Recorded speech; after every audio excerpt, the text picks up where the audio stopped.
over the past 3 years, how would you rate Police Chief Point Tucker's job performance? Greg? Not as good as others that we've seen. And I know that some of what happens is it has to do with the economy. When the economy is bad, crime tends to go up. I like the fact that we're doing geographic-based policing. I think it gives us a greater opportunity to begin to really have police officers and problem-solving officers once they come on, get into the community, understand the real problems. I like the fact that when I call Officer Keith Dodd, he knows me, he knows the Miami High School, he knows what's happening at the Coast Sausage Factory, an empty building in our community where there's now drug dealing going on, and there's a little small school across the street. They have to deal with it every day.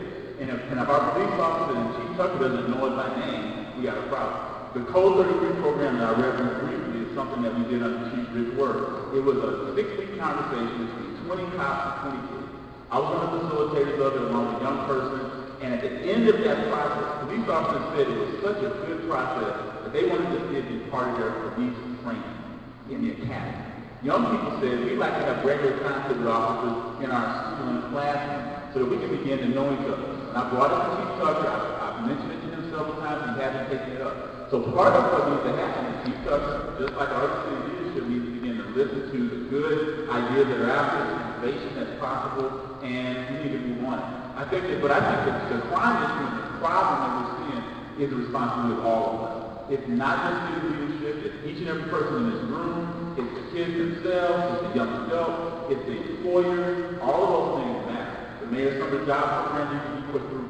The workforce investment board needs to be convened and meet and focus the resources on entry-level jobs, apprenticeship levels, using our private labor agreements at the school district, the port, and other places to make sure that we maximize the job resources and workforce development resources that we have.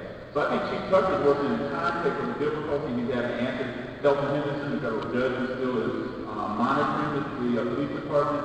So I give him a seat that has been asked, and given the lack of response to some of the issues in some communities, probably more than 15.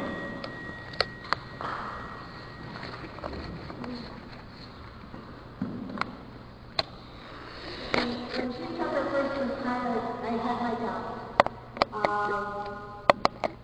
And that was because I didn't know him at all. And he wasn't introduced to us with any kind of understanding of who he was, what he stood for, what he believed in. He was retired, and we said that he was our chief. In talking to him and getting to know him, I found out that he was a foster child, that he really understands the balance between enforcement and intervention and prevention, and that he is a lot more sensitive than I had expected from just my understanding of who he was by his resume. He, as Greg mentioned, he inherited the rider situation, the consent decree, that he has to really deal with. It's very important. He can't just close his eyes to that. He has done some very important things. He established new captains for this area. He established the geographic accountability. Both of those things are really important, and I think will show a big change. But it takes a while to implement that and see how it comes into effect. He got the juvenile desk back, which our previous chief had dismantled, and the juvenile desk can make connections between the prevention and intervention support system with the police when they arrest young people.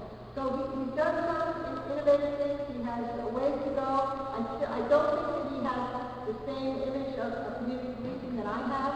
So we really have to make sure that he gets that education. But he has done some good things in a very difficult and tight situation when we also had an enormous number of people retiring from the police department at the same time we needed to hire many prisoners. Thank you. I'm not going to rate Chief Tucker because I don't think that's the way you start off, as I plan to, a tenure on the city council by who I don't like and who I like and who I'm willing to work with. I'm willing to work with everyone who is on the city council, and I don't think that we find that right now between what goes on at the city council level and how consensus is not formed, and you only have to go to K-Top on every other Tuesday to see that. The criticisms level that the mayor comes from a lot of people looking to score points. That's not what I'm looking to do. I'm looking to work with Chief Tucker, and I'm looking to work with the police force. I think to get a true picture of Chief Tucker, and is to talk to the community, is to find out, and yes, indeed, I'm glad to see, because of the work that I do, has influenced me being here and the approach that I'll take as a council member, how we deal with prevention. And to hear him talk about that and like a strategy is very encouraging. What I also find is in talking to the police officers that want to walk these beats or they're leaving PSO jobs in favor of patrolling again because of their experience there. They're concerned about morale and feeling like someone who's coming from the outside is now telling them what to do, how they feel about geographic accountability and enforcement. And why does that matter? I mean, yes, they have a job to do and they're paid handsomely to do it, but it's very important to understand that we have people now working 12-hour shifts in one of the most grueling, intensive jobs that you could ever have.